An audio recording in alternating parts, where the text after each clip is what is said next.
Nous allons commencer avec le cas clinique, avec l'embolie pulmonaire. Prenez votre temps. Je vais vous donner plus ou moins 10 minutes pour pouvoir lire le cas clinique et faire vos annotations en cas de nécessité pour pouvoir répondre postérieurement à... Non, celui-là, c'est pas le cas clinique en question, excusez-moi.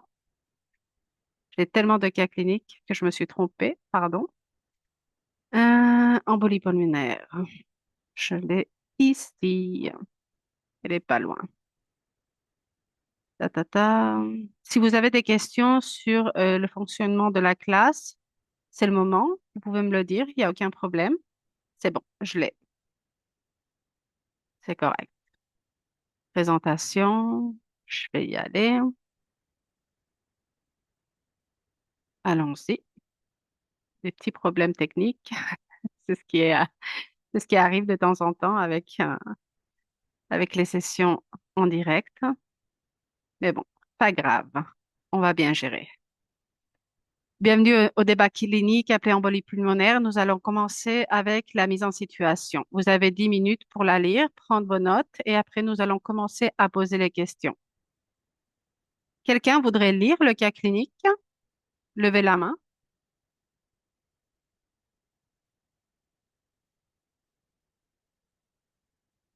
Vous pouvez le lire correctement? OK, Mélissa, vas-y, s'il te plaît. Euh, D'accord. Cas clinique. Patient Marie Dubois. Est-ce que c'est un peu petite la lettre, Jessica? OK, je vais voir si je peux augmenter, si ça va Merci. marcher comme ça. Oui, merci. C'est correct pour toi? C'est bon, Oui, parfait. c'est correct. Merci. Patient Marie Dubois, 72 ans, résident du Québec. Motif de consultation, difficultés respiratoires et douleurs thoraciques.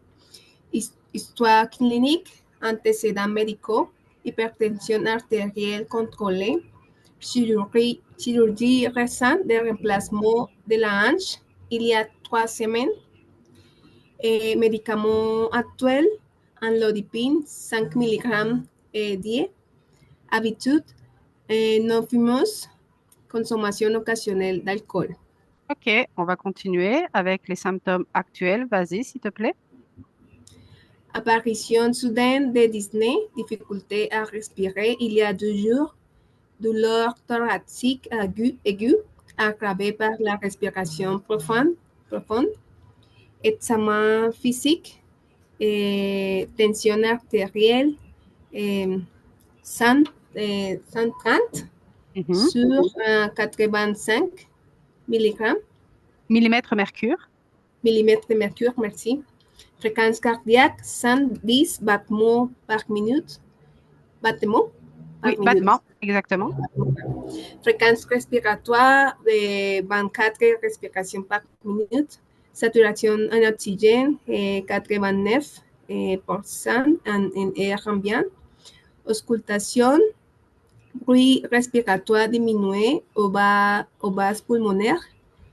Examen diagnostique, ECG, tachycardie sinusale, radiographie thoracique, pas de prévu de pneumothorax ou de consolidation, des dimères élevés, angio-TDM thoracique confirme la présence d'une embolie pulmonaire. OK, c'est parfait, Mélissa. Merci beaucoup pour la lecture. Super, la prononciation.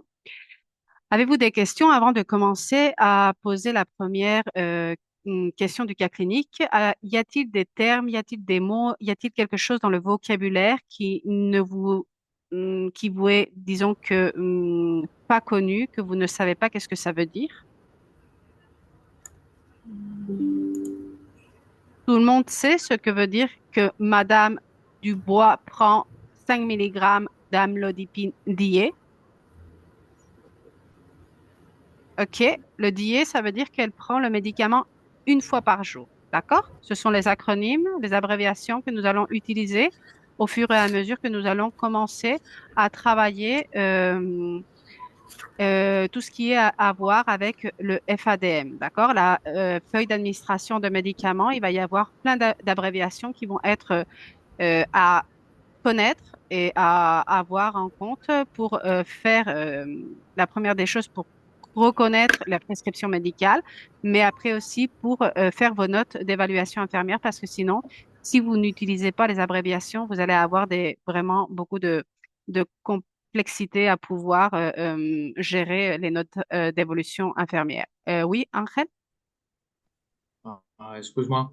Die, c'est un fois par jour ou deux fois par jour? Une fois par jour, Une fois c'est par jour. Ok, DIE. d'accord. BID, BID, c'est 2 fois par jour. PID, TID, c'est 3 fois par jour. Et KID, QID, c'est 4 fois par jour. D'accord? Parfait. Y a-t-il d'autres questions avant de commencer? Ou tout est correct? Tout est correct. Allons-y.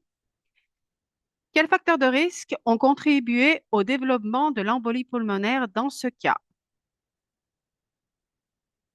Qui pourrait me répondre à cette question? Quels sont les facteurs que nous venons de voir dans le cas clinique qui pourraient contribuer au développement? Angel, s'il te plaît? Je crois qu'il y a deux facteurs de risque. L'âge de la patient, Mhm. 72 ans, et la chirurgie euh, qui a De, rem- réalisé. de remplacement de hanche, effectivement. Normalement, les chirurgies, quand vous allez parler de remplacement de hanche, parce que vous voyez donc que nous avons un remplacement de la hanche il y a 3 semaines, effectivement. Ici, il y a un facteur de l'âge, 62 ans. Il y a le remplacement de la hanche.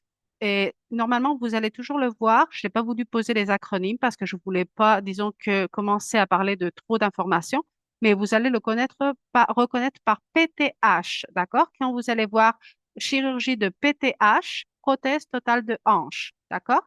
Et les genoux, les remplacements de genoux vont être connus comme PTG, d'accord? Prothèse totale de genoux. Dans les prochains cas, au fur et à mesure, je vais commencer à utiliser ce type d'acronyme pour que vous puissiez vous familiariser avec cela.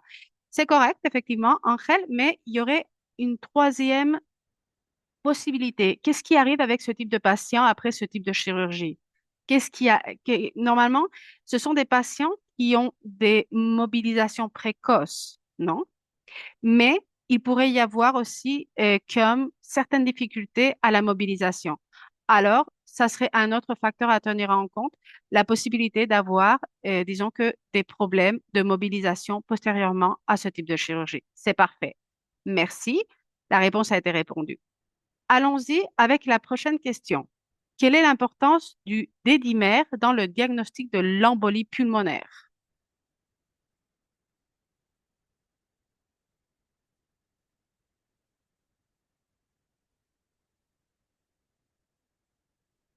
Vous avez lu? OK, Angel, vas-y. Parce que le numéro D, ou le dimère, désolé, est un produit de la dégradation de la fibrine. Oui. Mhm, Et voilà, on donne la embolie pulmonaire ou autre condition eh, qui affecte la coagulation. Le D-dimère mhm. est élevé, je crois. Exactement, effectivement. C'est un Mais pour produit. ça, c'est l'importance. Exactement, exactement. Merci, Angel. Excuse-moi pour t'avoir interrompu. C'est ça, le dédimère est un produit de dégradation qui a à voir avec le thrombus, avec le caillot. Vous allez toujours écouter El coágulo. Vous allez l'écouter comme caillot, d'accord? Caillot, thrombus. Et le dédimère est un produit de dégradation qui a à voir avec la possibilité de la présence d'un caillot. OK? Disons que si le dédimère est élevé dans les laboratoires, on va toujours avoir une suspicion qu'il y a quelque chose qui marche pas bien. On va toujours voir qu'est-ce qui pourrait être la cause de cette élévation du dédimère et on devrait appeler le médecin de façon stat. Stat, que veut dire stat? Quelqu'un pourrait me dire qu'est-ce que ça veut dire stat, S-T-A-T? C'est un autre acronyme qui est très utilisé au Québec. Vanessa? Maintenant, Immédiatement. Let's go. On y va. C'est parti. C'est immédiatement. Je veux, par exemple, s'il vous demande, faisez un ECG stat. Ça veut dire que ça doit être immédiatement.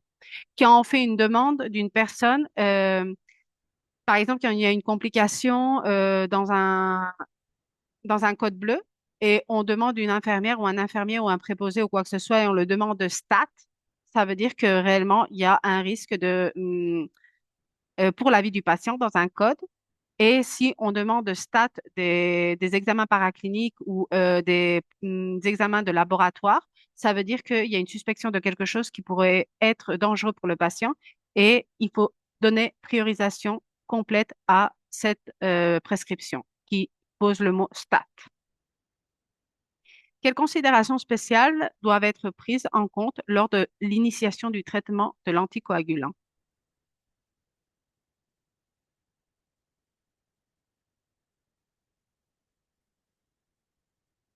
Vous avez pu lire la guide, hein? Vous avez pu faire la lecture de la guide? OK. Qu'est-ce qui arrive avec les anticoagulants? Qu'est-ce qui doit être pris en charge avant de donner un anticoagulant? Je vais demander, Mélissa, vas-y. Et les patients peuvent avoir un problème, en hémorragie C'est et un risque de saignement. un risque, oui, de saignement. Exactement, c'est ça. Et le risque de saignement, pour toi, par exemple, comment tu ferais pour voir si ton patient a un risque de saignement comme infirmière? Qu'est-ce que tu pourrais regarder? Qu'est-ce que tu pourrais, disons que, observer dans le dossier clinique? Ça, c'est une question de plus que je te pose. Qu'est-ce que tu vas vérifier par rapport à ça? Je dois vérifier, par exemple, j'ai oublié le mot, les sites, les sites opératoires.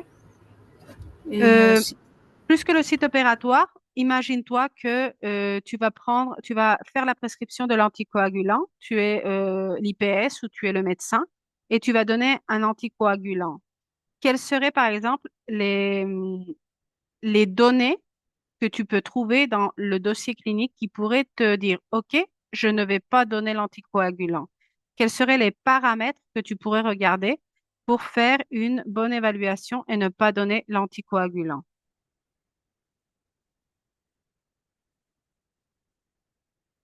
Angel? Merci. Yo creo que yo debo hacer una evaluación completa, una evaluación física de la patient et une évaluation de leurs résultats de laboratoire. Les principaux résultats, ce sont les temps de coagulation et en même temps, tu dois faire une évaluation de la patient, une évaluation de risque d'hémorragie ou de sanguin et Saignement. gastro-intestinal. Mhm. Saignement, désolé, saignement, le risque de saignement gastro-intestinal et sur le cerveau.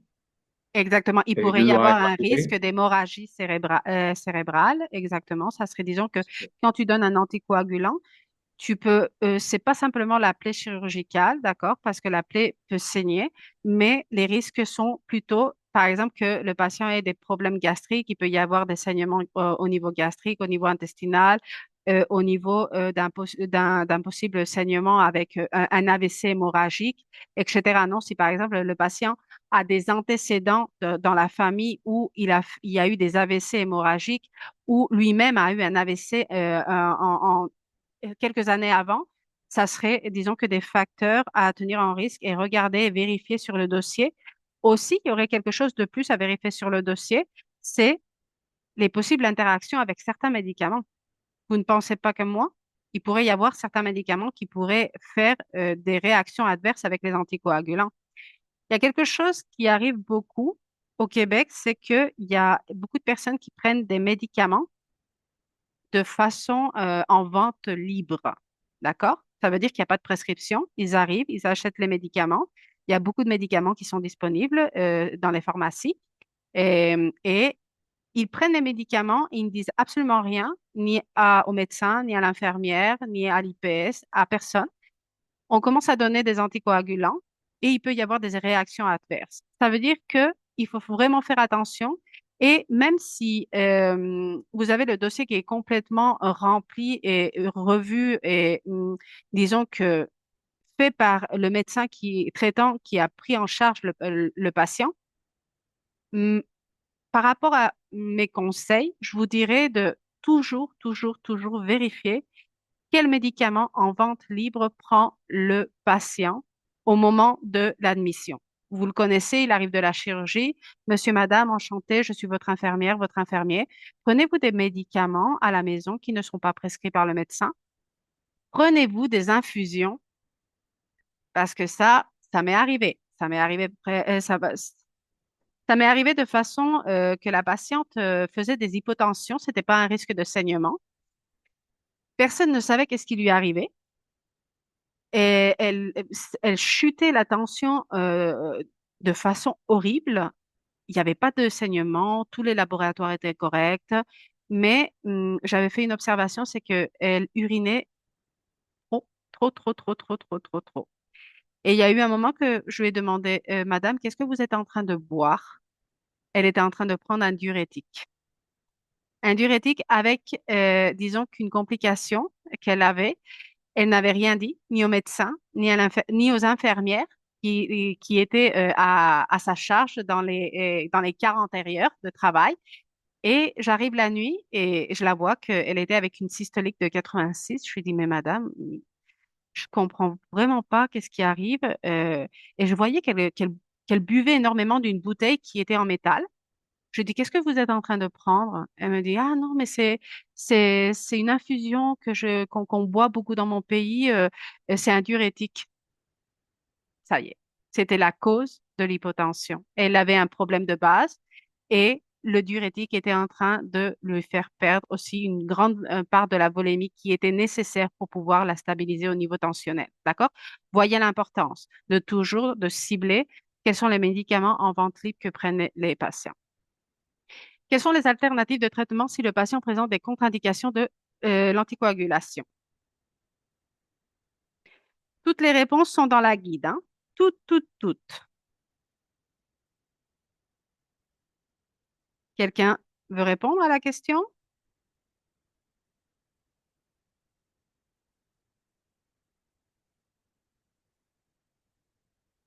OK, ben, je vais demander. Euh, Vanessa, tu savrais me dire quels seraient les traitements qui pourraient être, disons que, susceptibles à changer le plan de traitement du patient? Ok, oui, si c'est pas possible l'anticoagulation avec le médicament, il faut aussi de prendre des mesures mécaniques. Par exemple, le bas de compréhension graduelle, les compréhensions pneumatiques inter, intermittentes Intermittente, oui, exactement. et fil de la veine cave Ouais, inférieure. le filtre de la veine cave inférieure, exactement. Ça, c'est une procédure qui est invasive. Disons que c'est la dernière option à prendre dans ce type de complications. Mais hum, c'est vrai que c'est pas le type c'est pas le type de procédure que vous allez faire ou que vous allez voir parce que normalement, un patient qui est avec un filtre de veine cave se trouve dans les soins, aux soins intensifs, d'accord? Mais c'est quelque chose qui est important de savoir. Mon patient ne peut pas prendre des anticoagulants. Je peux poser, disons que des traitements, c'est pas des traitements, sinon que des dispositifs mécaniques qui pourraient aider à éviter la formation de caillots ou de thrombose veineuse profonde, qui pourraient faire, disons que la formation d'un thrombus se déplacer au niveau cardiaque ou au niveau pulmonaire, d'accord? On pourrait parler aussi de la mobilisation précoce, qui pourrait aussi aider à éviter ce type de complications. Mais après, quand on se retrouve dans une situation où là, on n'a vraiment pas le choix, on peut demander aux intensivistes. Normalement, c'est les perfusionnistes, d'accord? Moi, quand j'ai écouté parler de ce type de dispositif, c'était toujours les perfusionnistes qui font la ECMO et qui font tout ce qui est l'implantation avec la chirurgie cardiaque ou la chirurgie vasculaire de ce type de dispositif, d'accord? Allons-y avec la prochaine question. Comment détermine-t-on la durée du traitement de l'anticoagulant dans le cas de l'embolie pulmonaire? Johanna ou Alejandro? Vas-y. La première chose, ça sera identifier quels étaient les facteurs qui a fait si les personnes pressentent l'involution pulmonaire. Donc, ça dépend. Et si c'est un facteur qu'on peut corriger, on peut déterminer que le traitement est peut-être en duration de 3 à 6 mois. Et on fait la réévaluation pour savoir si on pourra finir le traitement. Et la deuxième, ça sera dans les autres cas qu'on ne peut pas comment corriger et corriger quoi les facteurs de risque. Donc la première chose ce sera prendre les médicaments par 6 mois et après on devrait faire l'évaluation pour déterminer la continuité de les médicaments. C'est parfait. Super. Y a-t-il quelqu'un qui voudrait ajouter quelque chose ou c'est correct pour tout le monde?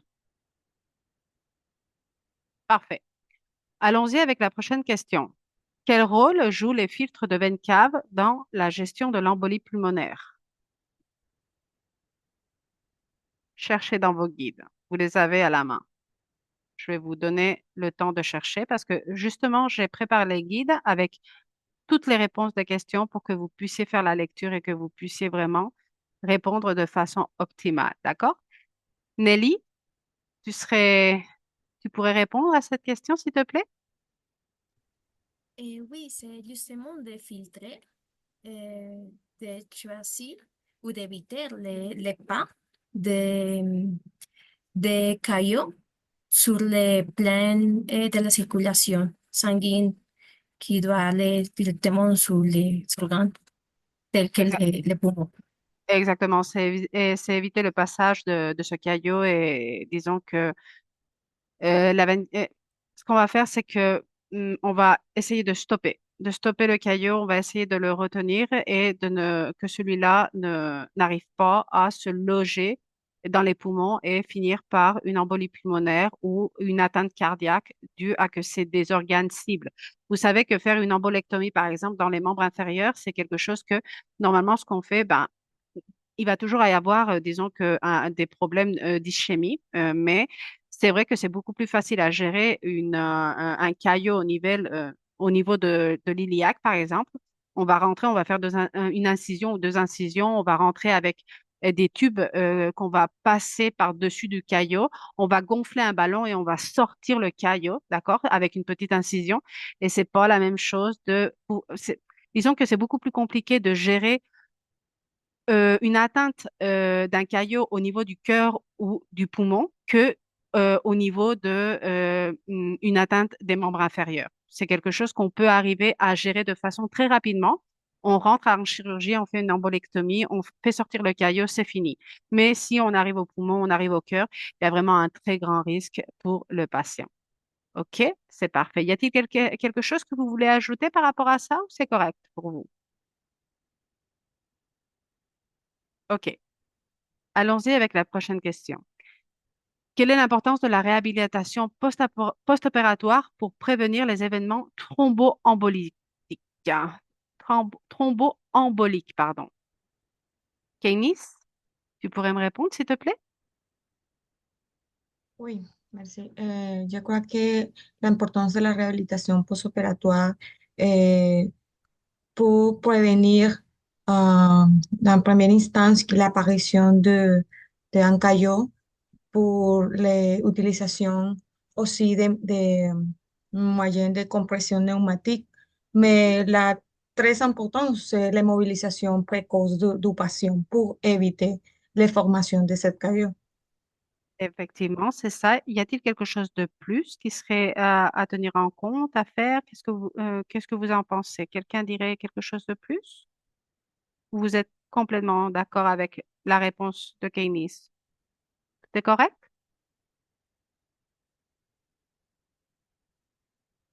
OK, parfait. Allons voir. Je suis en train de regarder aussi parce que je la guide avec les réponses. Après, on va faire simplement une petite révision de tous pour s'il y a des choses qui ont pu être, disons que de plus ou de moins. OK, mais c'est correct. L'important, c'est la mobilisation précoce pour éviter de faire une TVP, pardon, et de déloger un thrombus des membres inférieurs. Quelles mesures prophylactiques peuvent être mises en œuvre chez les patients subissant une chirurgie orthopédique? Francisco, veux-tu répondre?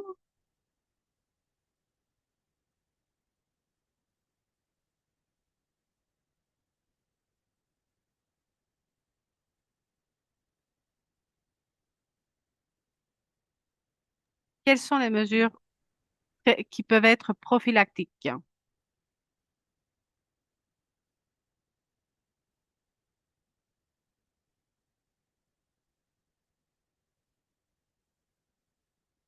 Angel, dis-moi. Ah oui, ces mesures prophylactiques, je crois que c'est très important, la mobilisation précoce et Mhm. la compression veineuse et surtout la thérapie médicamenteuse, oui, pour prévenir la formation du caillot. Effectivement, c'est ça. On a, disons que la possibilité de pouvoir poser des bas à compression. Il y a des mesures qui sont pharmacologiques et non pharmacologiques. Et il va y avoir des patients qui vont être vraiment très, très, très réceptives à la mobilisation précoce, d'accord? Mais il y en a d'autres qui vont être vraiment difficiles à gérer. Dans quel cas vous allez avoir des difficultés à gérer ce type de patient? Il va y avoir des complications. Normalement, ça va être dans les remplacements bilatéraux. Quand vous avez des patients qui sont âgés, qui ont entre 60, 70 ans, 80 ans, et le chirurgien dit, ah non, je vais lui faire un remplacement des deux genoux d'une fois. Moi, c'est quelque chose qui m'a choqué énormément parce que normalement en Espagne, j'ai jamais fait des remplacements bilatéraux dus à ça, non, au risque de l'immobilité. On se retrouve avec des patientes qui ils ont tellement de douleurs qui n'arrivent pas à gérer la mobilisation précoce. Et pour cela aussi, comme mesure prophylactique, je dirais, j'ajouterais ici, c'est qu'on doit, comme infirmière ou infirmier, gérer la douleur de façon optimale.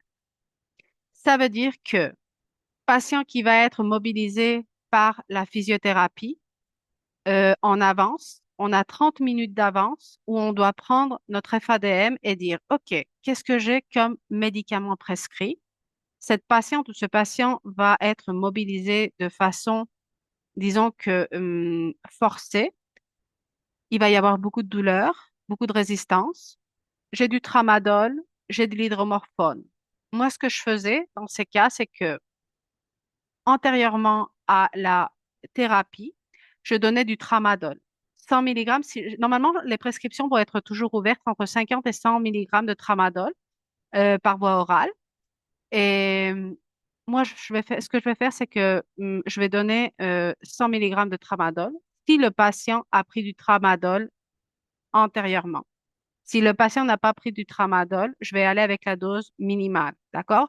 Tout ce qui est narcotique, codéine, hydromorphone, morphine, tatatal, on va toujours gérer les douleurs avec les doses minimales jusqu'à évaluation de la tolérance du médicament. Après, on va pouvoir augmenter progressivement la dose parce que vous allez pouvoir vous rencontrer avec des prescriptions qui vont dire donne-lui entre 0,5 et 2 mg d'hydromorphone.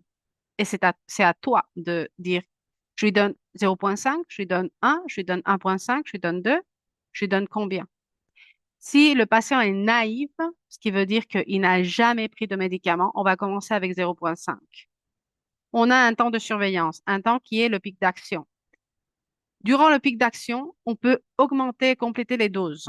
D'accord? Mais ça va dépendre de notre jugement clinique et de notre bien-faire comme infirmier. On va l'expliquer, d'accord? Je vais faire des formations, je vais être aidée aussi par Andrea Fendales, qui est une infirmière qui est conseillère dans un hôpital de la Montérégie. C'est une personne qui est très habituée aussi à, disons que poser des exemples au niveau de tout ce qui est contrôle de pharmacothérapie. Moi, c'est vrai que j'ai une bonne maîtrise de tout ça, mais je crois qu'elle, elle peut nous aider de plus, d'accord? mais partez de l'idée que si le patient n'a jamais pris du tramadol, on va commencer avec 50 milligrammes. Et ce que je vais faire aussi, c'est que je vais lui donner, je vais lui donner moi-même, ou je vais demander à mon préposé de lui amener 2 sacs de glace. Je vais lui dire, OK, posez-vous la glace, prêt à la session de physiothérapie. Je vais diminuer l'inflammation de la hanche, d'accord? Je vais donner le tramadol, qui est le narcotique le moins fort après, parce que normalement, on a la possibilité de donner de l'oxycodone. Dans l'orthopédie, vous allez vous allez vous trouver beaucoup de prescriptions de oxycodone. D'accord? Dans les autres spécialités, ça va pas, ça va être plus l'hydromorphone. Mais dans l'orthopédie, ça va être plus de l'oxycodone que de l'hydromorphone. Il y a des patients qui ont des douleurs qui proviennent de plusieurs années en avance parce que ils ont eu des problèmes, ils n'ont pas pu être opérés pour les listes d'attente ou quoi que ce soit, et les orthopédistes leur donnent l'oxycodone. Qu'est-ce qui arrive? C'est que quand ils arrivent à la chirurgie, normalement, c'est des patients qui ont peut-être, disons que l'habitude de prendre certaines quantités d'oxyco qui sont des doses qui sont un peu hautes. Qu'est-ce qui va arriver? Si la chirurgie se passe bien, tout est beau, tout est correct, on va essayer de gérer la douleur avec la dose de base ou moins de la dose de base que le patient prenait chez lui. D'accord? Si par exemple il prenait 5 milligrammes d'oxycodone, moi je vais essayer de lui donner 2,5. S'il me dit que ça fait mal, je lui complète la dose à 5. Si ça continue à faire mal, je vais parler avec le médecin, je vais faire une évaluation et je vais voir qu'il n'y ait pas de complications, d'accord? Et peut-être on va devoir augmenter la dose d'oxyco jusqu'à 10 milligrammes ou on va peut-être demander de changer la molécule et d'aller avec une hydromorphone, d'accord? Mais partez de base que normalement, l'orthopédie, vous allez vous retrouver avec beaucoup de patients qui prennent de l'oxycodone. Alors, il peut y avoir beaucoup de résistance à la pharmacothérapie et ça va être difficile de les soulager. Prenez patience avec eux. Surtout les 72 heures post-opératoires qui sont disons que c'est les 72 premières heures où le processus inflammatoire est très, très, très élevé. Après, progressivement, vous allez voir qu'il y a une amélioration, tout ce qui est le processus inflammatoire va diminuer. Il y a beaucoup de patients aussi qui arrivent à ce type de chirurgie qui n'ont pas parlé avec le médecin, qui n'ont pas parlé avec aucune personne qui est spécialiste en soins infirmiers ils ne savent pas réellement l'atteinte de la douleur de ce type de chirurgie, surtout dans les remplacements de genoux. D'accord? Et ils arrivent, ils disent, ah, mais ça, c'est atroce, ça fait trop mal. Quand vous avez le patient qui arrive à l'unité et vous le prenez en charge, ma recommandation, c'est, Madame, Monsieur, je suis votre infirmière, je vais vous donner certaines indications. Les 72 premières heures, on va avoir une douleur avec une intensité très élevée.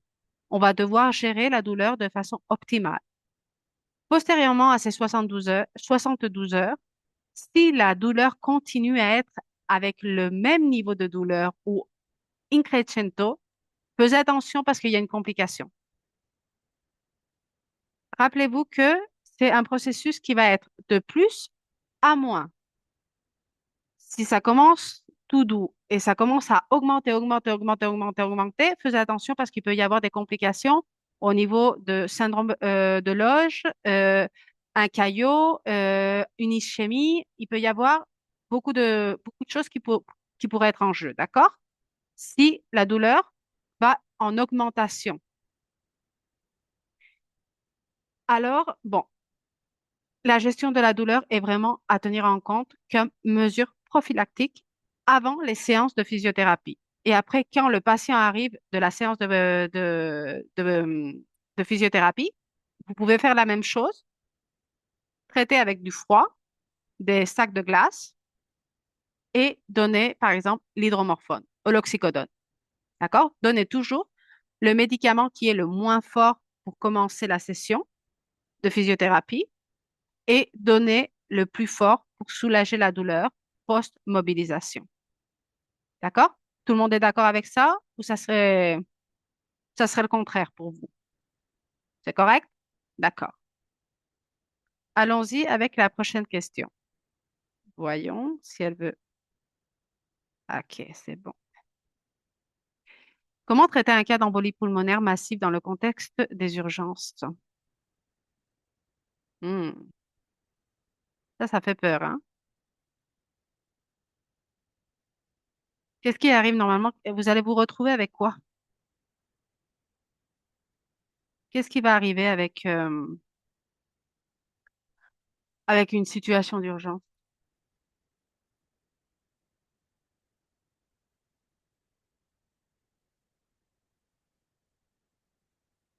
Quel va être le principal problème de ce patient?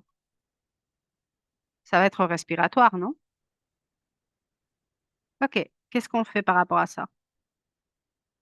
Qu'est-ce qu'on pourrait faire? Mélissa?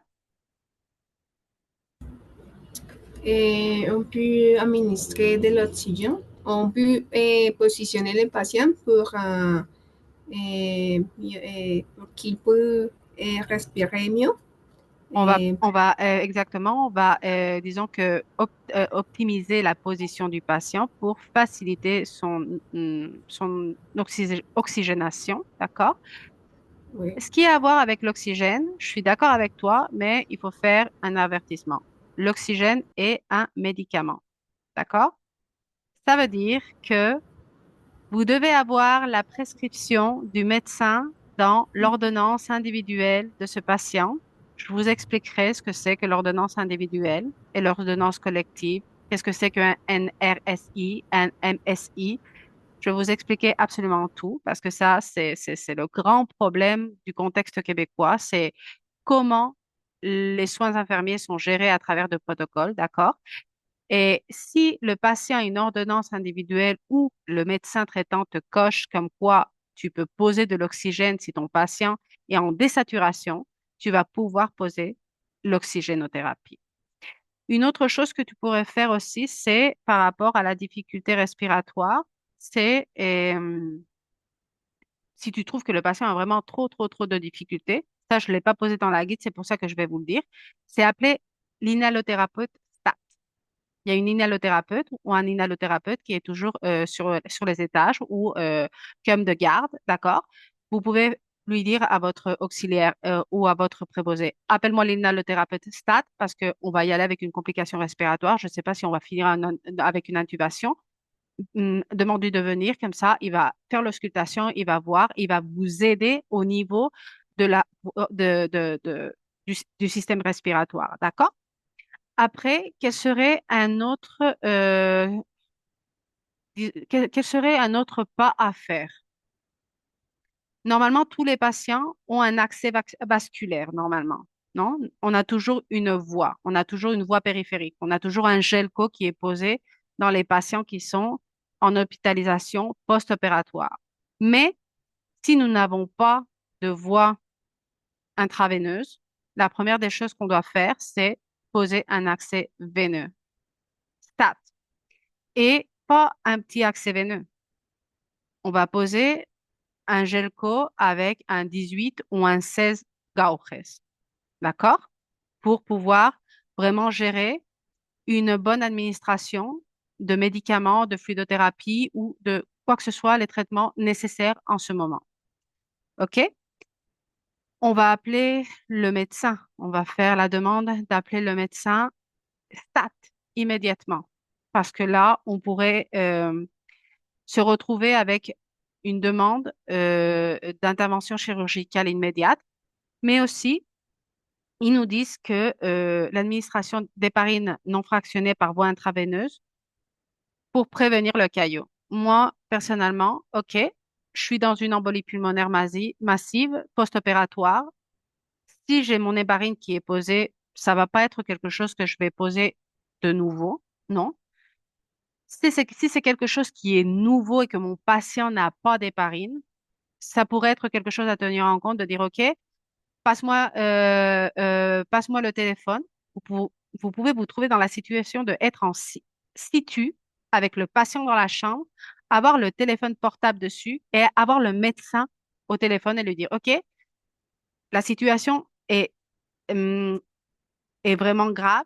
J'ai une suspicion d'embolie pulmonaire. J'ai mon patient qui est en train de faire ça, ça, ça, ça, ça. J'ai fait ces interventions, d'accord? Surtout la nuit. Quand vous allez travailler la nuit, il n'y a pas de médecin dans tous les hôpitaux, d'accord? Moi, je travaillais par exemple à Jean Talon et durant la nuit, je n'avais pas de médecin traitant sur les unités, sinon que j'avais simplement deux médecins. J'avais l'urgentologue qui était en bas, qui pouvait monter si le médecin traitant du patient faisait la demande ou le médecin des soins intensifs qui montait si le patient décompensait complètement et on finissait en code bleu.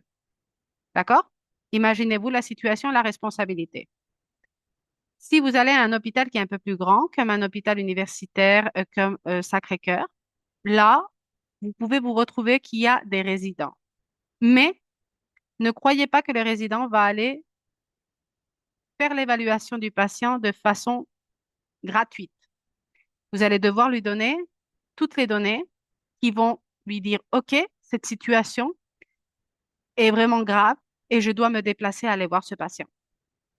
C'est à vous de gérer la situation, de savoir qu'est-ce que vous avez entre les mains et d'avoir un bon jugement clinique pour vraiment faire déplacer le médecin et dire, OK, venez parce que là, mes compétences sont débordées. Ou faisez venir à votre collègue pour qu'il vienne évaluer et prendre, disons que des interventions, faire la demande des interventions, par exemple, un rayon X de thorax portable, demander une descente urgente aux soins intensifs, etc. Ça, c'est la réalité du contexte québécois. D'accord? Thrombolyse en cas de perte de défaillance hémodynamique, hypotension sévère. L'administration de thrombolytique, c'est pas à vous de le faire, d'accord? Mais c'est ce que je suis en train de vous dire, c'est comment on traite. Facilitation au niveau respiratoire, on peut demander de l'inhalothérapeute, on va poser un accès veineux de grande calibration. On va demander au médecin s'il veut qu'on pose un anticoagulant, non, un anticoagulant, non, une héparine non fractionnée, par exemple, calculée par son poids, dire, OK, si le patient a un poids de 80 kilos, donne-lui, je sais pas, 80 000 unités d'héparine pour, disons que diminuer l'effet du thrombus, parce que ça, c'est ce qu'ils font normalement. Ils calculent une unité par kilo de poids pour les cas des TVP. D'accord? Ils chantent les prescriptions de l'héparine de bas poids moléculaire et ils donnent une unité par kilo. Et on doit piquer les patients avec des quantités assez hautes d'héparine quand ils font des TVP. D'accord? Et la thrombolyse va être faite par le service de endovasculaire ou aux soins intensifs, je ne sais pas parce que moi j'ai pas fait de la thrombolyse, j'ai pas fait de l'interventionnisme là-bas à Sacré-Cœur, mais normalement je crois que c'est oui c'est en bas. Moi j'étais en haut, j'étais en chirurgie cardiaque et c'était en bas où ils géraient ce type de cas, d'accord? Mais c'est ça, c'est faire la demande de tous les pas qui pourraient être, disons que, à tenir en compte dans un cas d'urgence, dans un contexte spécifique d'embolie pulmonaire. Quelles considérations doivent être prises en compte lors du traitement de patients avec une embolie pulmonaire et des comorbidités significatives?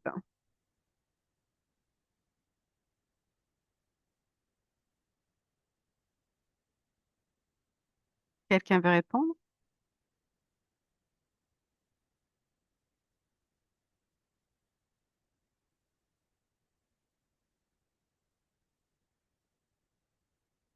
Vous l'avez dans la guide. Angel, tu me dirais quoi? Je suis en train de te voir, tu es en train de parler. Je suis dit, peut-être que tu es en train de... Ou quelqu'un d'autre peut me répondre à cette question. Francisco, Oui, moi. ok, vas-y, Angel. Après, c'est toi, Mm, Francisco, ok? Prépare-toi pour la prochaine. Vas-y, Angel. Désolé. Non, Euh, non, pas du tout. ok. Je crois qu'il y a beaucoup de considérations importante, mais surtout la surveillance clinique régulière, oui, Mhm. la anticoagulation continue, et pour ça, l'éducation pour le patient et ses proches. Euh, Quelle autre chose? Je crois que c'est important. Ah, et voilà, la gestion des comorbidités. Des La gestion, comorbidités. pardon, la gestion des comorbidités? Oui, contrôler OK. les conditions sous-jacentes de le patient pour prévenir ou pour éviter un autre caillot ou les facteurs de risque. Je suis d'accord avec toi, effectivement. Y a-t-il quelque chose de plus que vous ajouterez à ce que a dit votre collègue? La guide nous dit que l'évaluation globale du patient est vraiment quelque chose qui est très important, d'accord? Considérer l'état général du patient et connaître quelles sont ses comorbidités. Vous devez avoir vraiment une référence de quelles sont les pathologies, les comorbidités qu'a votre patient. Un post-opératoire immédiat, vous allez avoir un document qui s'appelle Cardex, d'accord? Vous allez le voir avec moi aussi. Le Cardex est comme une feuille où l'infirmière clinicienne ou l'infirmier clinicien, quand il prend en charge ce patient, il va prendre le Cardex et il va écrire sur ce Cardex toutes les comorbidités, ben, le diagnostic principal, chirurgie de hanche, d'accord? Mais sur ce Cardex, il va y avoir toutes les comorbidités, pathologie cardiaque, pulmonaire, ta. C'est vrai que si vous avez 12 patients à votre charge, vous ne pouvez pas prendre les 12 dossiers et lire tous les dossiers cliniques de vos patients, d'accord? Mais vous avez les Cardex. Les Cardex sont les feuilles que vous allez devoir prendre dans chaque début de quart, d'accord? Et vous allez devoir voir si votre patient est diabétique, s'il est cardiaque, s'il est respiratoire, s'il est ça, d'accord? Ça, c'est le plus important. Connaître un peu l'image générale de votre patient. Le choix des anticoagulants aussi, c'est quelque chose qu'on devrait avoir en compte parce que ici, ils nous disent que, par exemple, il pourrait y avoir des erreurs de prescription médicale et imaginez-vous qu'il y a une dose qui est trop haute, par exemple, d'un anticoagulant et que le patient a une insuffisance rénale. Ça serait à tenir en compte aussi. Traitement comorbidité, insuffisance rénale chez une dose trop haute de l'anticoagulant. Ça pourrait être une erreur du médecin, mais c'est vous qui faisiez l'administration des médicaments. Si c'est vous qui commettez l'erreur, c'est à vous la faute. D'accord? C'est pour ça que vous devez connaître ce type de choses qui, beaucoup de fois, on dit, mais c'est pas à moi de le savoir, c'est au médecin. Il peut y avoir des erreurs. Et vous devez avoir, disons que, des points de référence pour détecter ce type d'erreur. Les interactions des médicaments, c'est ce que je vous ai dit, il peut y avoir avec la prise de médicaments en vente libre. Le risque de saignement, il faut évaluer le risque de saignement qui peut être accru chez les patients qui ont des troubles de coagulation ou des anamnèses de saignement. Si le patient, par exemple, a une thrombocytopénie qui est due à une maladie hématologique, ben, c'est quelque chose qui doit me poser je dois poser ce patient sous surveillance, de dire à mon auxiliaire ou à mon préposé, on va vraiment surveiller étroitement ce patient parce que on va donner des faibles doses, mais il faut vraiment regarder de façon beaucoup plus étroite, par exemple chaque demi-heure, si le patient ne me fait pas des complications. OK? Thérapie thrombolytique, peser les avantages et les risques de la thrombose, de la thrombolyse, ça c'est au médecin, d'accord, mais vous devez le savoir. Les surveillances étroites que vous devez faire avec les patients dépendants des comorbidités et savoir si vous devez ajuster à 15 minutes, à 30 minutes ou à chaque heure. Et peut-être avoir une surveillance très, très, très étroite va devoir requérir la demande du médecin pour descendre le patient en soins intensifs, d'accord, parce que peut-être vous allez pas pouvoir donner la surveillance nécessaire dû à la caractéristique de l'étage, non, du plancher. Si vous êtes avec 12 patients, vous ne pouvez pas rester avec ce patient durant toute la journée à faire des surveillances chaque 15 minutes. Il y a vraiment un risque, peut-être on devrait descendre le patient en soins intensifs et ça, c'est quelque chose qu'on devrait demander. On pourrait le demander directement au médecin parce que vous voyez qu'il y a un risque, ou vous pouvez parler avec votre assistante, votre assistante immédiate supérieure, lui dire, OK, j'ai ce problème, je dois faire une surveillance étroite, on n'est pas rendu à ça, ni mon auxiliaire, ni moi. S'il te plaît, parle avec le médecin et demande une descente de 24-48 heures aux soins intensifs pour une surveillance extrême. D'accord? Approche multidisciplinaire, on va toujours pouvoir, disons que, parler avec les différents spécialistes et réhabilitation et suivi de de la thrombolyse. D'accord? Et de la récupération de l'embolie pulmonaire. C'est correct? Comment aborde-t-on le suivi à long terme des patients traités pour une embolie pulmonaire? Francisco.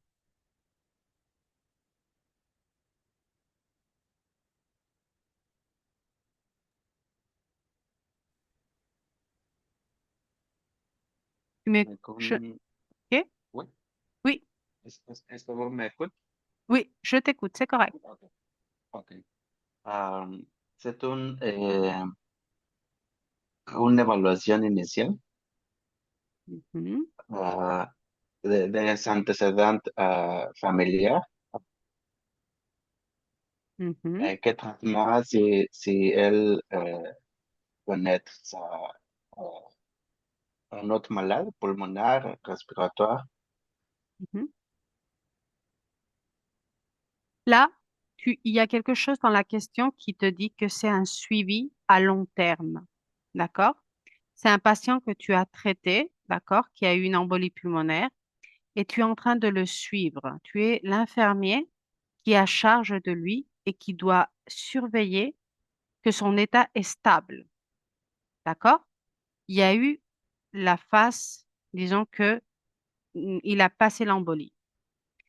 Les surveillances, je suis d'accord avec toi, effectivement, on devrait faire des surveillances cliniques régulières et on devrait cibler des complications comme la dyspnée ou la fatigue. Un patient qui commence avec de la dyspnée ou qui est trop fatigué, ça pourrait me dire qu'il y a des problèmes avec l'embolie.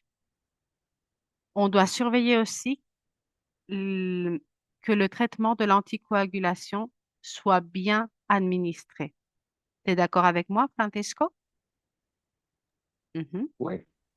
OK. On va gérer les comorbidités. On va voir si mon patient a une bonne tension, s'il y a une bonne glycémie, s'il y a, si son insuffisance cardiaque ou rénale est bien gérée aussi. On va voir que tout le compendium de son état de santé soit correct et soit dans les paramètres de normalité. D'accord? Et il y a quelque chose qui est très important aussi dans les suivis à long terme, c'est l'éducation du patient. L'éducation du patient parce que et un patient qui n'arrive pas à comprendre qu'est-ce qui est en risque, c'est un patient qui va finir par faire une complication. Il faut vraiment leur expliquer qu'est-ce que c'est que l'embolie, qu'est-ce qui a provoqué l'embolie, l'importance de prendre des médicaments, l'importance de bien gérer ses comorbidités. Et c'est à nous, d'accord? C'est à nous de réellement faire une bonne éducation. Les évaluations spécialisées. Imagine que tu te trouves avec des examens paracliniques qui ont été demandés et il y a quelque chose qui marche pas. Et c'est toi qui te rends compte. Tu dois appeler le médecin, tu dois appeler le spécialiste et dire, j'ai un problème avec ça. J'ai besoin que tu révises parce que ça se peut que ça finisse à déclencher un autre type de problème. D'accord? La réhabilitation pulmonaire, elle est vraiment importante. Offrir un programme ou donner des indications de comment faire cette réhabilitation. Et après aussi, voir avec le patient que celui-là va à toutes les consultations multidisciplinaires demandées. C'est un suivi chronique. Le patient vraiment est dans un suivi de une pathologie qui a été aiguë, mais que, à fin de terme, doit être traité comme quelque chose de chronique parce qu'il pourrait refaire une embolie due à des problèmes de coagulation. Vous êtes d'accord avec ça? OK, c'est parfait. On va y aller avec la prochaine question. Quel rôle joue l'éducation du patient dans les préventions des récidives? Keynes, vas-y, ma chère. Bon, je crois que l'éducation a un rôle très important parce on peut voir si les patients eh, eh, consomment les médicaments comme les médecins a prescrit, si Ça s'appelle une bonne adhérence une bonne médicamenteuse. adhérence. Oui. Et Mhm, c'est la raison pour laquelle on doit expliquer l'importance de suivre ces prescriptions que mhm. normalement se prescrivent avant de sortir d'hôpital, mais si il y a la possibilité de faire quelques corrections pour l'examen postérieur qu'on fait à les patients pour le suivant. C'est important aussi la modification les modes de vie des patients parce que beaucoup de choses qui avant fait ou ne fait pas, on doit faire pour comme l'activité physique ou l'alimentation, l'hydratation, c'est très important, l'arrêt du tabac, d'alcool. C'est beaucoup de choses qu'on doit changer pour améliorer son qualité de vie. Je suis complètement d'accord, effectivement. Quoi de plus?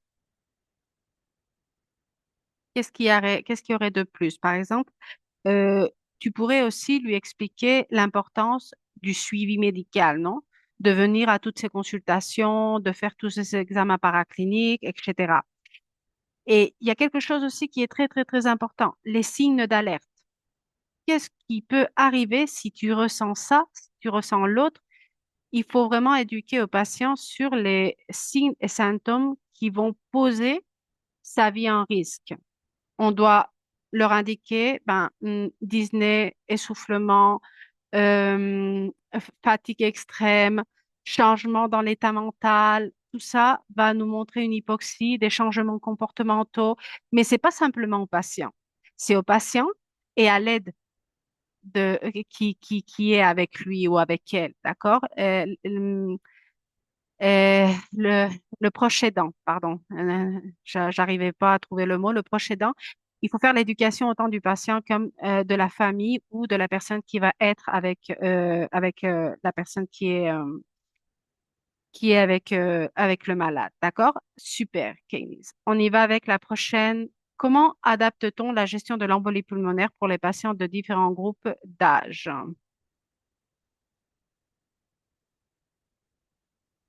No sé si Gisette puede hablar, sinon, je suis en train de regarder un peu à voir parce que Gloria, par exemple, je sais qu'elle est, elle est au travail, elle peut pas parler, mais elle est en train de me donner des réponses au chat. Gisette n'a pas parlé, je ne sais pas si elle peut pas parler ou non, peut-être elle est au travail, il n'y a aucun problème.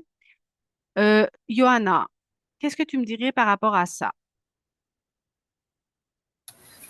Em, je sais que ça dépend de l'âge de chaque personne. Mhm, Il y a des soins spécifiques. mhm. Par exemple, pour les jeunes adultes qui sortent avec un traitement anticoagulant, eh, je pense que la principale éducation, c'est modifier le mode de vie. Et je dois gestionar, oui, Oui, gestionner. je dois gestionner que el bien tolérer chaque traitement. OK. Eh, Alors, ce que tu veux dire, ce que tu dois faire un suivi, tu dois faire un suivi de que le patient a une bonne tolérance au traitement, non? Je oui, suis d'accord avec toi, effectivement. On va gérer disons que l'effectivité du traitement. C'est correct. Quoi de oui, plus, Johanna? Qu'est-ce que tu dirais de plus par rapport à ça? Là, tu m'as parlé des personnes jeunes. Les oui, personnes d'âge moyenne, qu'est-ce qui arriverait avec eux? De qu'on doit faire un suivi de comorbidité Mhm, exactement, c'est ça. et aussi l'éducation. C'est toujours les Et, points forts, effectivement, les suivis et l'éducation. Mhm, et pour les personnes âgées, les risques d'hémorragie mhm. et très important, les fonctions rénales. Exactement. Ce sont les personnes qui sont plus susceptibles à avoir, disons que des problèmes de défaillance rénale et les médicaments peuvent avoir des effets secondaires qui sont assez graves si on n'ajuste pas bien le traitement. Et aussi, il nous parle des interactions médicamenteuses. Il faut faire attention parce que normalement, les personnes âgées sont polymédicamenteuses. Et là, on doit vraiment bien savoir gérer s'il y a certains médicaments qui prennent, qui peuvent être en interaction avec le traitement de l'embolie pulmonaire. C'est parfait, Johanna. Super. Merci. On va y aller avec, ben, on a fini. On a fini, c'est correct. Vous avez la guide, vous avez vraiment toutes les réponses à toutes les questions que nous venons de répondre. D'accord? Bon, là, on a fini le débat clinique. On a parlé, on a pu, disons que, voir comment on peut s'exprimer, comment on peut travailler sur la verbalisation, de nos réponses. Hum, Vous allez voir que au fur et à mesure que vous allez continuer à travailler dans le groupe de français de soins infirmiers que nous allons faire ce type de débat. Vous allez améliorer énormément votre vocabulaire. Moi, je vais essayer de faire les corrections nécessaires aussi pour que vous puissiez avoir une approximation à une verbalisation technique qui soit beaucoup plus optimale, d'accord? Ça va vous forcer à parler, à perdre la peur, non, de parler en français, de dire, oh, je suis pas trop à l'aise, je vais pas parler parce que je crois que ça va pas être correct. Mais c'est pas le cas. Vous avez fait un très bon travail, d'accord? Je suis vraiment très contente. Y bon, ahora ya pasamos al castellano. Me gustaría, pues, con esta primera sesión, esta primera experiencia, que me digáis un poquito, pues, qué tal la dinámica, cómo os habéis sentido y si os parece de ayuda para ustedes. Levantar la mano y, por favor, darme vuestra opinión. Melissa. Sí, Jess, siempre he dicho que estos espacios, muchísimas gracias por tomarse el tiempo de preparar estos espacios porque nos ayudan mucho a como integrarnos en ese medio, pues medical del francés, porque pues listo, uno está escuchando, escucha la radio, escucha los podcasts, pero aquí ya es más a nuestra profesión, a nuestras actividades como enfermeros, entonces nos acerca más a eso. Por ejemplo, hoy cuando estaba dando una respuesta no me acordaba lo de la palabra la ple, entonces dijo, Dios mío, tengo que revisar nuevamente ese tema y de Ujú. verdad que ayuda mucho, mucho a recordar, a practicar, a conocer esos términos que bueno, no conocía antes o no sabía cómo mencionarlos, cómo explicarlos. De verdad que muchas gracias y de mucha ayuda, Jess. Genial, Melissa. Me encanta escuchar eso porque creo que es muy importante, ¿no? Pues que uno eh,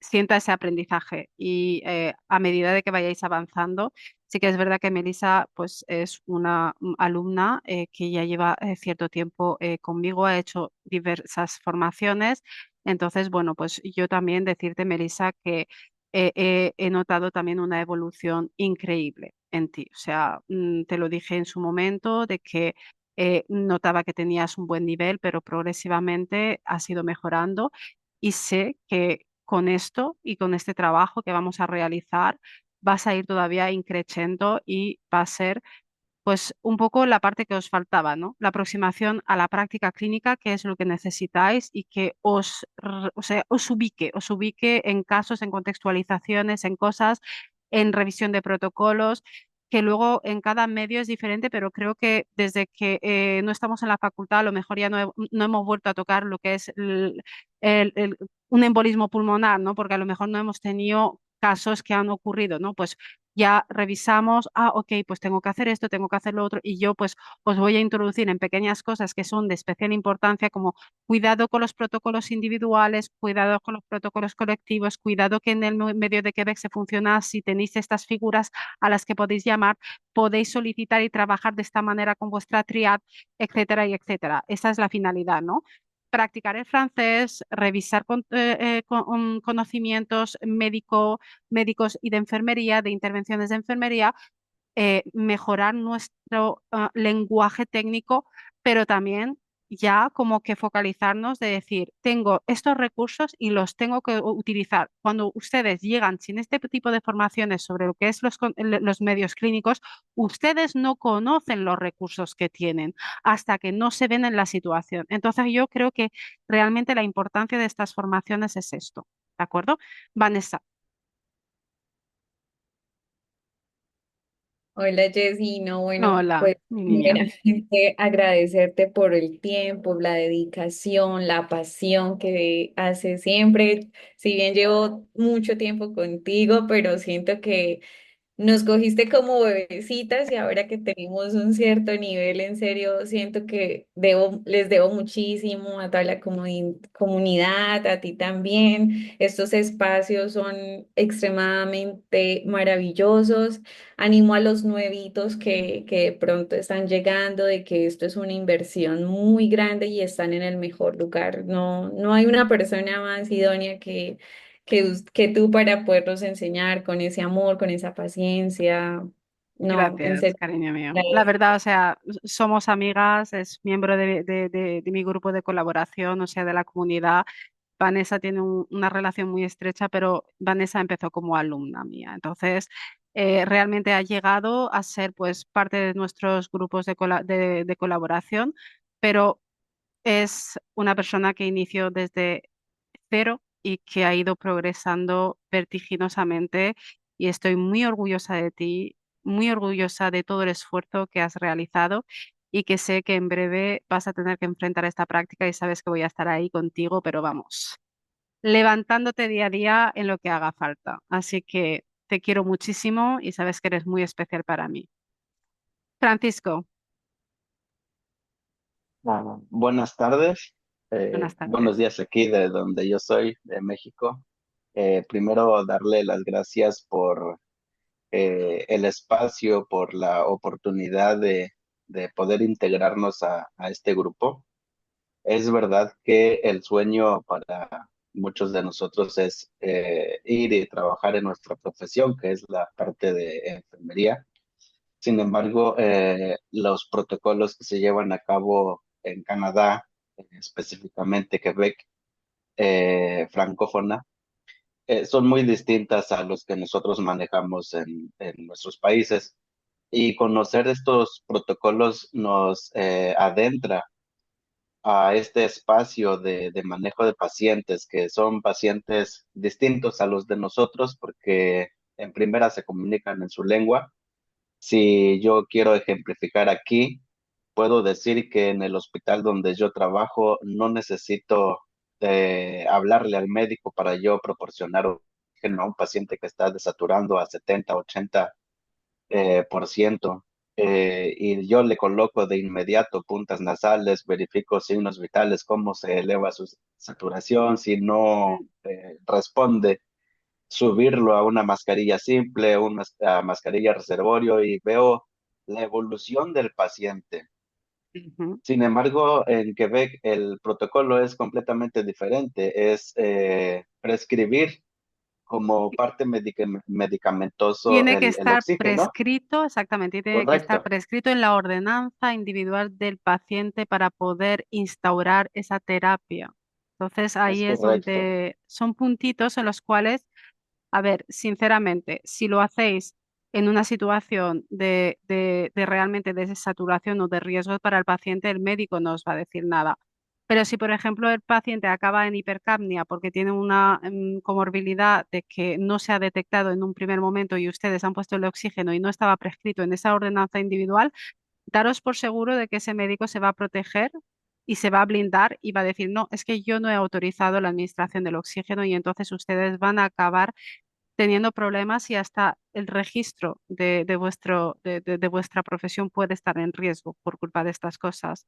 De ahí, ¿no? La importancia que os focalice muy bien qué es lo que pueden hacer, lo que no pueden hacer, para que lo que no quiero es que cometáis errores. Lo que no quiero es que vuestros registros con los cuales vais a luchar con uñas y dientes se vean comprometidos o mínimamente vuestra práctica clínica se vea comprometida por esas diferencias de actuación, que ahí está el punto, ¿no? O sea, los procesos son muy fáciles de realizar a nivel administrativo, pero el verdadero caballo de batalla es esto, señores. O sea, saber ubicarse en la contextualización clínica y esto no se ha realizado nunca. Estamos en la comunidad que gestionamos entre varias enfermeras, estamos siendo pioneras completamente.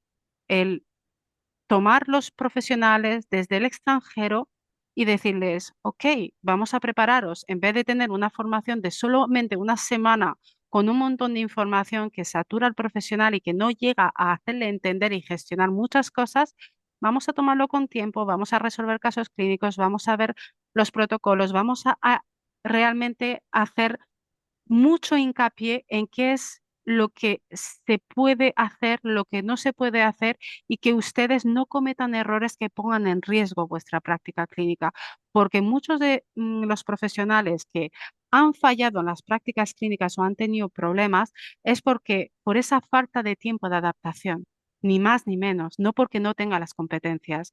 Os puedo decir de que toda la enfermería en Latinoamérica es una enfermería de élite, ¿de acuerdo? Todos ustedes tenéis las competencias, simplemente es que no conocéis el funcionamiento que hay. Así que efectivamente, Francisco, disculpa que te he interrumpido, pero quería apuntar sobre ello. No, muchísimas gracias, Jesse. Estoy encantado de estar en este grupo y yo espero poder ponerme al par que todos los demás. Es verdad que se estudia francés, pero este francés es completamente enfocado al área clínica, específicamente al área de enfermería, y estoy más que agradecido, de todo Es un, corazón. es un placer, Francisco, de conocerte y de que formes parte de nuestra comunidad y de verdad creo que va a ser algo realmente muy productivo para ustedes. Lo sé, o sea, porque realmente conozco los puntos de inflexión del proceso. Ángel,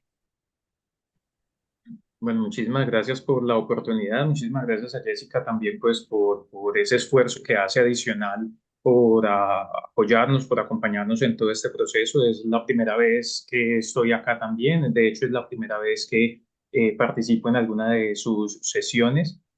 Ya la había visto en algunos videos, de pronto en redes sociales, ya la había escuchado, pero bueno, esta es la primera vez que tengo la oportunidad de participar.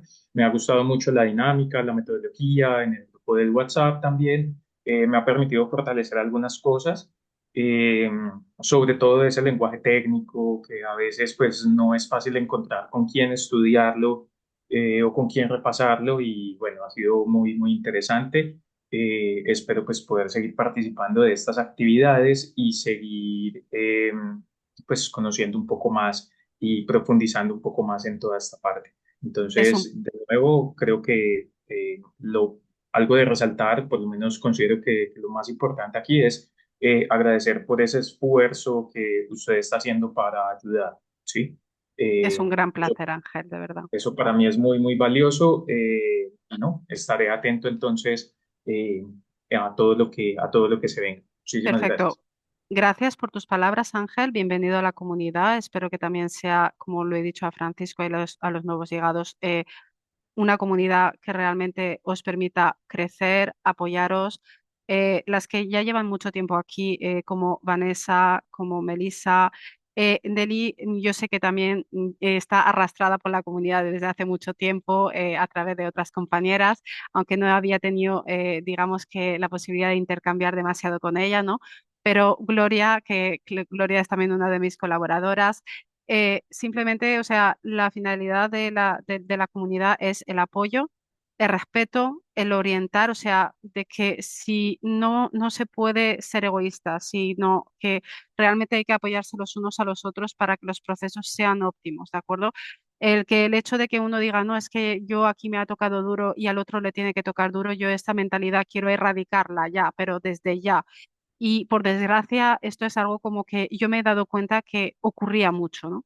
Entonces, bueno, pues creamos esa comunidad y la verdad que está dando muy buenos frutos y estoy muy contenta. Referente al grupo de WhatsApp, os voy a hacer trabajar enormemente, enormemente, lo sé, pero tener en cuenta que voy a respetar también vuestros tiempos. Sé que estáis trabajando, sé que estáis estudiando la francización, sé que tenéis las familias, tenéis todo.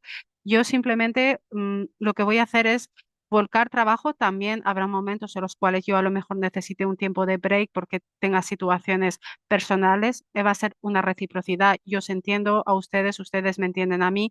Yo voy a generar contenido, vamos a trabajar, os voy a dar la retroalimentación de las correcciones. De acuerdo, puedo tardar un poquito más, un poquito menos. Algunos de ustedes ya han recibido también su link en el cual tenéis un Google Forms especial para cada uno de ustedes, donde de forma personal os doy las correcciones pues de los ejercicios, etcétera. Ese link, cuando lo recibáis, no lo borréis, guardarlo, porque automáticamente cuando realicéis una actividad y os la corrija, tendréis que entrar a ese Google Forms y ver pues cuáles son las mejoras, los consejos, ¿no? O las correcciones que os doy.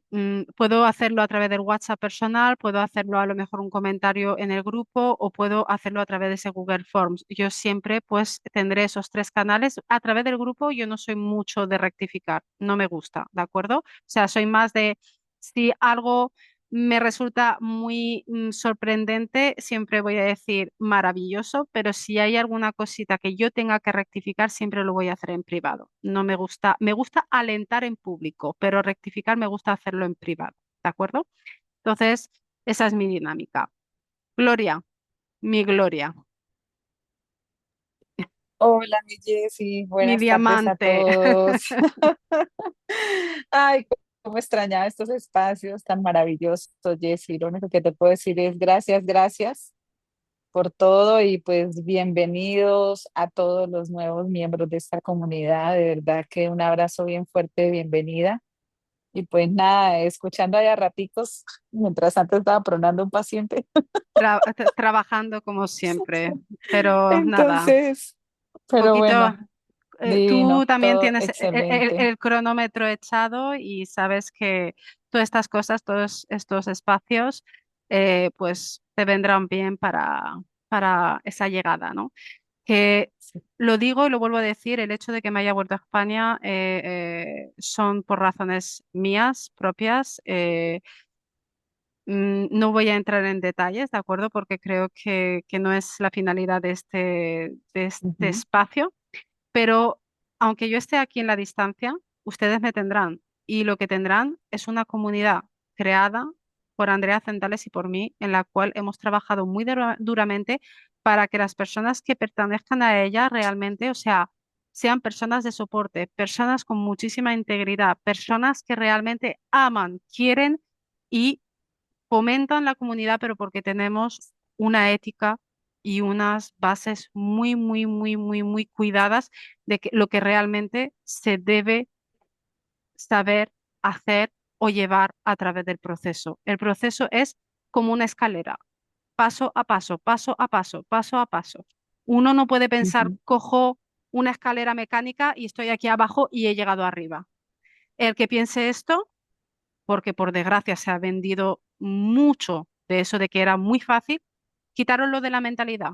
Todas las personas de esta comunidad ya tienen que partir con que están en una escalera, una pendiente y que cada escalón costará un precio de esfuerzo, de perseverancia, de trabajo, ¿de acuerdo? Y de resiliencia.